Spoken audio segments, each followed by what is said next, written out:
Alrighty, welcome back to topic 11.8. This is resistor capacitor or RC circuits, daily video 2, where we're going to use our Kirchhoff loop rule with capacitors this time in order to figure out our current and voltage equations for RC circuits.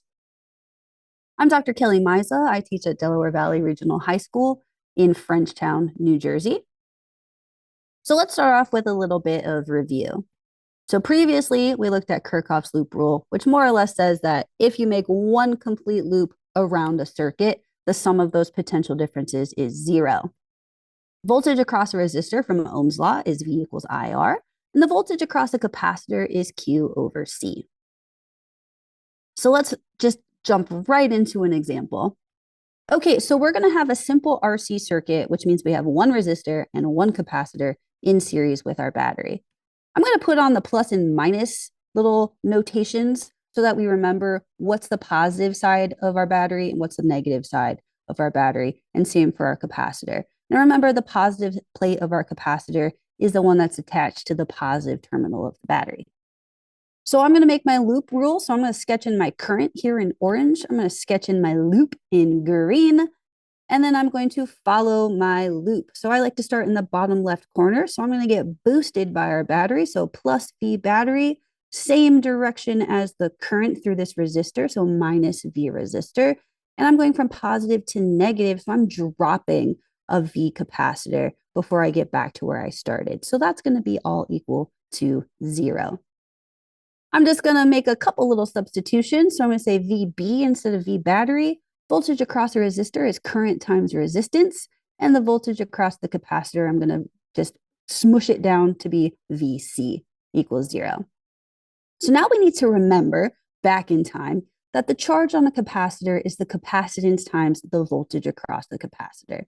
And we also need to remember that the current is the time derivative of the charge. It's the rate of change of the charge. So if I take the derivative of both sides here, so I take dq dt is equal to C dV dt, because C is a constant.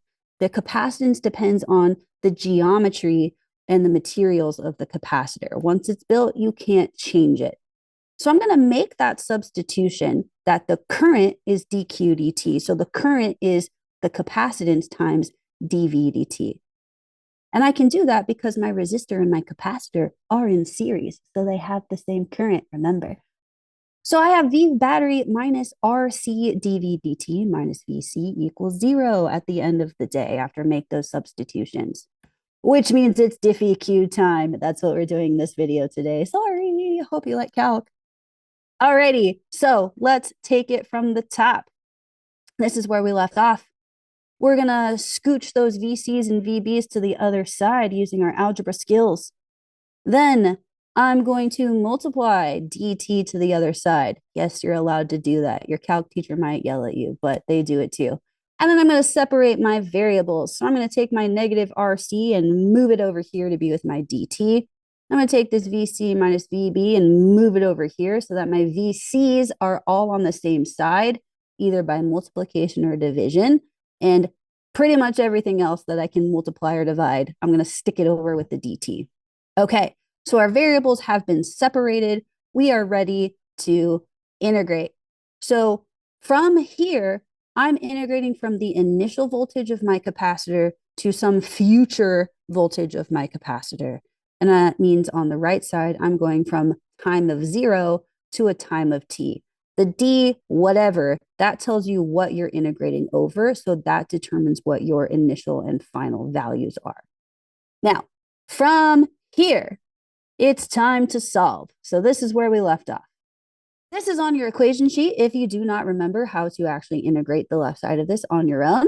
So anytime you have 1 over variable with some things stuck to it, that's going to give you a natural log, which means my left side integrates to natural log of VC minus VB.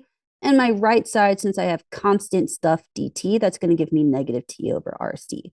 Now here is where I made a substitution. So in our integral, we said that our initial capacitor voltage was our bottom limit.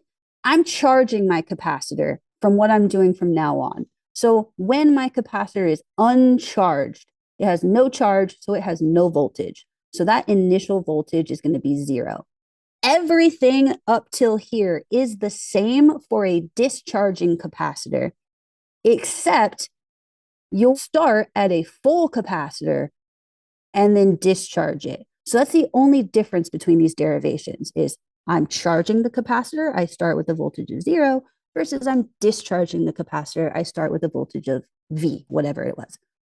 Let's plug in our limits. So I'm going to go top limit minus bottom limit on both sides. So I get my natural log of V of future time t minus VB minus natural log of 0 minus VB on the left side. And on the right side, when I plug in t, I get negative t over RC. And when I plug in 0, I get 0. Remember your super duper log properties. When I have log minus log, that's the same thing as first guts divided by second guts. So that's how I got VC minus VB over negative VB. I'm going to separate these two terms instead of having a nice common denominator. I'm going to pop them apart. So I have VC over negative VB plus 1 equals negative T over RC.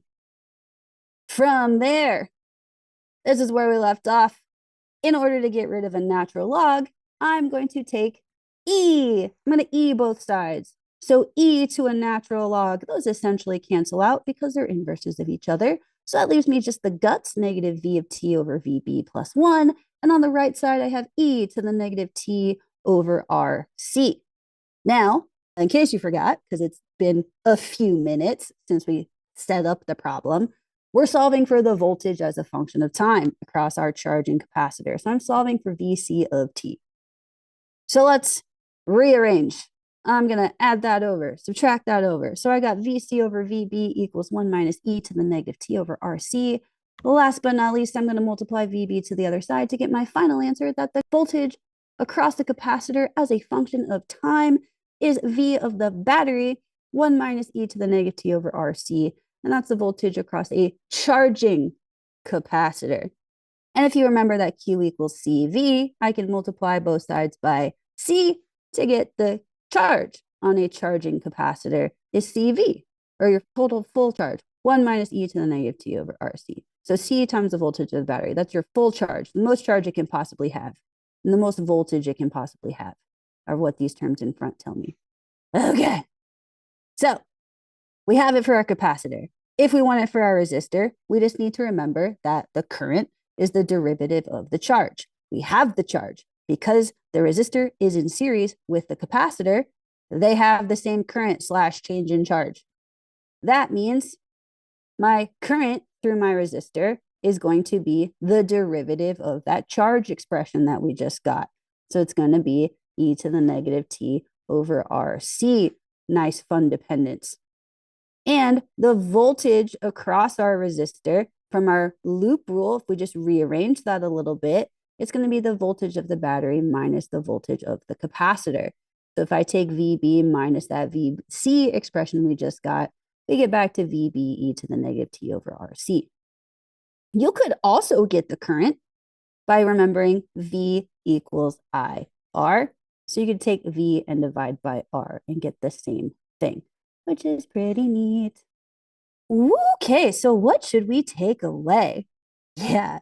So what is innocuously a nice, easy, beautiful little circuit with two pieces, R and C, can turn into a fun Diffie Q time. Yay. But that's great because we're able to write out some Kirchhoff's rules in order to fully solve the time dependence of our voltage, charge, and current for our capacitor and our resistor, which is great. So I recommend doing as an exercise, go back to that step where I said from here, it's the same for discharge, but instead of starting at voltage of 0 for an empty capacitor, start it at the voltage of the battery and see what happens. And we'll see what those answers shake out to in the next video. Thanks. See you soon.